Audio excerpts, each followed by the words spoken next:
Brooklyn hospital, some patients were told they had HIV when they really didn't. Instead, they had something else, but they were told those lab results were negative. Well, now a whistleblower says that workers messed up the paperwork and their bosses covered for them. PIX 11's Armin Chaudhary sat down with the whistleblower's lawyer and the hospital to get the story straight. She reports it, they don't correct it, they punish her. A whistleblower alleges her employer is retaliating against her. Her attorney says the allegations are serious and nothing short of frightening. Numerous patients who were HIV negative had been reported to be HIV positive. Dozens of patients who had tested positive for hepatitis C were reported to have tested negative. And transplant patient blood had been tested without proper licensure from FDA and state agencies. It's outrageous. That this would happen there, A, is outrageous. I mean, it's scary as a member of the public that these things would be happening in a hospital. The allegations are against Kings County Hospital Center in Brooklyn. They come from 51-year-old Lily Hutchison, a lab associate since 1990.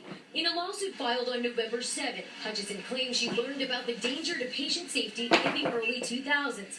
Bad lab work, she says, are caused by the hiring of people who lack proper qualifications, training, and experience.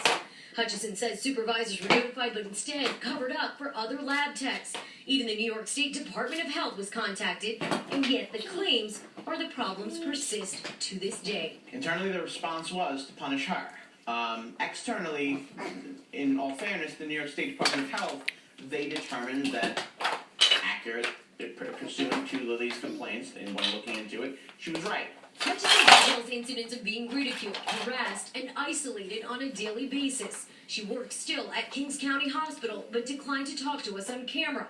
Fearful, she says, of further retaliation. It's a field that she loves. You know, she does the job, she does it well.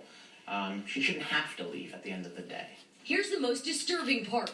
They have no idea how many people could be impacted by these mistakes. It's not something where it was an isolated incident or two, but rather the hospital's policies and practices are allowing this to kind of be a pretty common issue.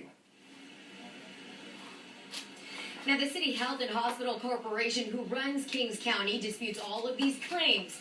They say that this employee has a history of filing many complaints and that none of them was ever substantiated. They say Brooklyn residents have nothing to worry about. Meanwhile, the State Department of Health, however, did acknowledge to us that back in 2011, they did investigate some complaints and they did find some quality assurance issues here at Kings County. However, they won't specify exactly what they had found wrong.